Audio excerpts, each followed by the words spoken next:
الحمد للہ وحدہ والصلاة والسلام علی من لا نبی بعدہ اما بعد۔ اللہ جل جلالہ عما نوالہ نے آپ صلی اللہ علیہ وسلم کو ایسے صحابہ اور رفقاء جانثار عطا فرمائے جو دل و جان سے آپ پر فدا تھے، اور ان میں ایک نام ہے حبشہ کے بلال کا۔ حبشہ کے بلال جنہیں حضرت عمر سیدنا بلال کہہ کر پکارا کرتے تھے، اے ہمارے سردار بلال۔ آپ کا نام بلال، والد کا نام رباح، والدہ کا نام حمامہ، اور مکہ ہی میں پیدا ہوئے لیکن غلام تھے اور بنی جمح ان کے آقا تھے۔ بالکل ابتدا ہی میں اسلام لے آئے۔ اس وقت تک صرف 7 فرزندان توحید نے علی الاعلان اسلام قبول کیا تھا جب حضرت بلال حبشی رضی اللہ تعالیٰ عنہ نے اسلام قبول کیا۔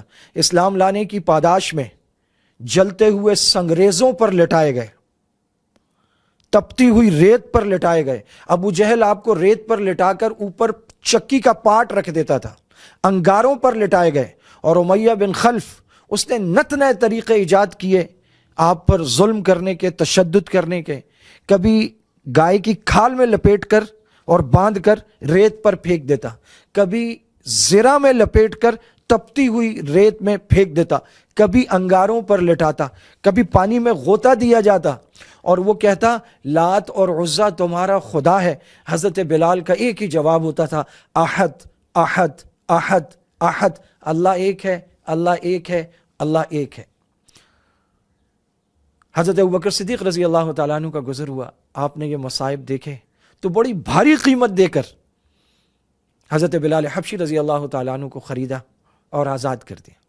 آپ صلی اللہ علیہ وسلم کو اطلاع پہنچی تو آپ نے حضرت ابوبکر کو بلایا اور آپ نے کہا کہ ابوبکر بلال میں مجھے بھی شریک کر لو۔ تو حضرت ابوبکر نے عرض کیا، یا رسول اللہ میں تو آزاد کر چکا ہوں، لا الہ الا اللہ۔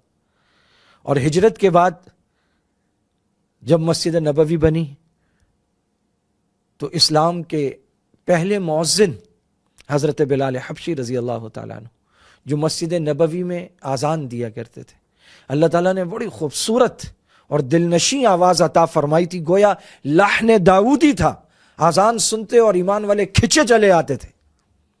آپ صلی اللہ علیہ وسلم جب کسی موقع پر حضرت بلال سے کہتے کہ آذان دو تو آپ صلی اللہ علیہ وسلم یوں فرماتے، ارحنا یا بلال، ہمارے سینوں میں ٹھنڈک ڈالو بلال۔ اور ویسے بھی آپ صلی اللہ علیہ وسلم کا تو فرمان ہے، جعلت قرۃ عینی فی الصلاۃ، اللہ تعالیٰ نے میری آنکھوں کی ٹھنڈک نماز میں رکھی ہے۔ تو آپ فرماتے سینے میں ٹھنڈک ڈال دو۔ آپ صلی اللہ علیہ وسلم کے رفیق خاص رہے، خادم خاص رہے، ہمیشہ قریب رہتے، بہت کم کچھ میسر آتا اس میں سے بھی پس انداز کر کے آپ صلی اللہ علیہ وسلم کی خدمت میں پیش کرتے۔ آپ کو حضور کی دعوت کرنے، گویا سرپرائز دینے کا بڑا شوق تھا، کچھ نہ کچھ لا کے پیش کر دے۔ ایک دن برنی کھجوریں پیش کی، وہ بڑی مزیدار اور بیش قیمت تھی۔ تو آپ نے فرمایا، ارے بلال یہ کہاں سے؟ تو عرض کی، یا رسول اللہ میرے پاس جو کھجوریں تھیں وہ بڑی خراب تھی، وہ 2 سا تھی، تو میں نے وہ دے کر اور 1 سا اچھی والی لے لی۔ تو آپ صلی اللہ علیہ وسلم فوراً آپ نے فرمایا، اف بلال، یہ کیا کیا؟ یہ تو سود ہے، تمہیں پہلے اپنی 2 فروخت کرنی چاہیے تھی، 2 سا کھجوریں، پھر ان کی قیمت دے کر ان کو خریدتے، کھجور کے بدلے میں کھجور وہ 2 سا دے کے 1 سا لیا، یہ سود ہے۔ آپ نے تناول نہیں فرمائی۔ آپ صلی اللہ علیہ وسلم عیدین، عید الفطر، عید الاضحیٰ، یہ نماز استسقاء کے لیے جب باہر نکلتے مسجد سے باہر، تو حضرت بلال آگے بلم لے کے، وہ بڑی والی لاٹھی یوں کر کے آگے آگے چلتے آپ صلی اللہ علیہ وسلم کا۔ آپ صلی اللہ علیہ وسلم کا وصال مبارک ہوا عہد صدیق میں۔ حضرت بلال کو جہاد کا بڑا شوق تھا، اور تمام غزوات میں آپ صلی اللہ علیہ وسلم کے ساتھ رہے، بدر سے لے کر تبوک تک۔ عہد صدیقی میں حضرت صدیق اکبر سے کہا کہ مجھے اجازت دیں، میں شام کی مہم جوئی کی طرف جاتا ہوں، جہاد کرتا ہوں۔ اور یہ بھی کہا، حضرت ابوبکر سے کہا کہ آپ نے مجھے خرید کر جو آزاد کیا، اپنے لیے کیا یا اللہ کے لیے کیا؟ بڑے طریقے سے بات کی۔ حضرت ابوبکر نے کہا بلال ظاہر ہے اللہ کے لیے کیا میں نے۔ تو حضرت بلال نے کہا پھر مجھے اجازت دیں، میں اللہ کی رضا کے لیے جہاد کرنے جاتا ہوں۔ تو حضرت ابوبکر نے فرمایا، میں تمہیں اللہ کا واسطہ دیتا ہوں، میں تمہیں اپنے حق کا واسطہ دیتا ہوں، بلال اس بڑھاپے میں مجھے داغ مفارقت دے کے مت جاؤ، مجھ سے برداشت نہیں ہوگا۔ کیونکہ پانچوں وقت ان کی آواز گونجتی تھی نا. میں نے کہا مت جاؤ, تو رک گئے. پھر عہد فاروقی آیا. حضرت فاروق اعظم بہت قدر کرتے تھے حضرت بلال کی. حضرت فاروق اعظم فرماتے تھے ابو بکر سیدنا واعتقد سیدنا واعتق سیدنا, ابو بکر ہمارے سردار ہیں اور انہوں نے ہمارے سردار بلال کو آزاد کیا.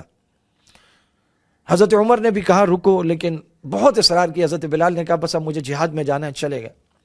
اور پھر شام کی سرزمین آپ کو پسند آ گئی, خوب جہاد کیا اور شام میں فروکش ہو گئے. اپنے اسلامی بھائی حضرت ابو رویحہ کو بلا لیا مدینہ سے, اور وہاں شام میں ایک عرصہ رہنے کے بعد, اور جب حضرت فاروق اعظم 16 ہجری میں غالباً بیت المقدس گئے تو مقام جابیہ پر حضرت ابو عبیدہ اور سعد ابن معاذ کے ساتھ حضرت بلال نے بھی آپ کا استقبال کیا.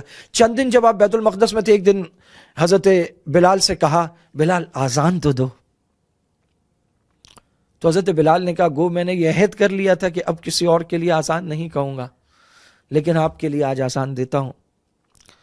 تو بیت المقدس میں آزان شروع کی حضرت بلال نے. حضرت عمر رونا شروع ہوئے, اتنا روئے کہ ہچکیاں بند گئیں. حضرت ابو عبیدہ روئے, حضرت سعد ابن معاذ روئے, سارے صحابہ روئے. آپ صلی اللہ علیہ وسلم کے دور کا نقشہ یاد ہے. پھر ایک عرصہ شام میں رہے کہ ایک دن آپ صلی اللہ علیہ وسلم کی زیارت ہوئی. آپ نے فرمایا بلال یہ خشک زندگی کب تک, ہمارے پاس کیوں نہیں آتے, ہماری زیارت کو نہیں آؤ گے؟ حضرت بلال اٹھے اور فوراً سفر شروع کیا. مدینہ طیبہ تشریف لائے, روضہ اقدس کے سامنے حاضر ہوئے تو جنت کے شہزادے سیدنا حسن اور حسین رضی اللہ تعالیٰ عنہ وہ تشریف لے آئے, اور انہوں نے فرمائش کی کہ آزان دیں. ان شہزادوں کی فرمائش ایسی نہیں تھی جو ٹالی جا سکتی تھی. حضرت بلال اٹھ کے کھڑے ہوئے, آزان شروع ہوئی. ایک عرصے بعد مدینے میں حضرت بلال کی آواز گونجی, لوگ بے قرار ہو گئے, مرد دوڑے مسجد کی طرف, نوجوان جنہوں نے بچپن میں یہ آزان سنی تھی وہ رونے لگے, حتیٰ کہ پردہ دار عورتیں روتے ہوئے گھروں سے نکل آئیں اپنے پردوں سمیت. آپ صلی اللہ علیہ وسلم کے دور کا نقشہ تازہ ہو گیا. مورخین نے لکھا ہے, راویوں نے لکھا ہے, روایت کیا ہے کہ ایسا منظر اس سے پہلے کبھی نہیں دیکھا گیا تھا.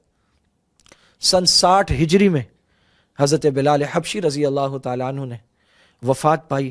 آپ وہ ہیں کہ معراج کی رات آپ صلی اللہ علیہ وسلم نے جنت کے دالانوں میں بلال حبشی کے قدموں کی آواز سنی ہے. حضرت جبرائیل سے پوچھا ہے, انہوں نے فرمایا اللہ نے آپ کے غلام کو یہ مرتبہ دیا ہے, وہ چلتا مدینے کی گلیوں میں ہے, اس کے قدموں کی آہٹ جنت کے دالانوں میں سنائی دیتی ہے.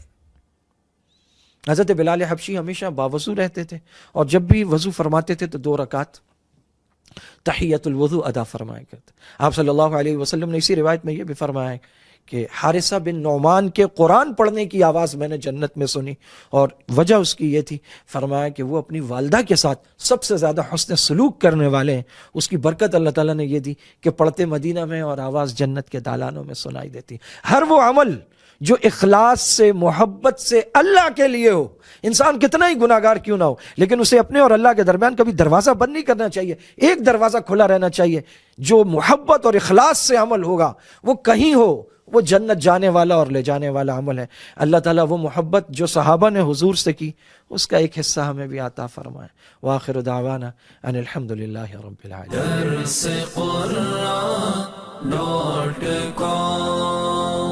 www.darsequran.com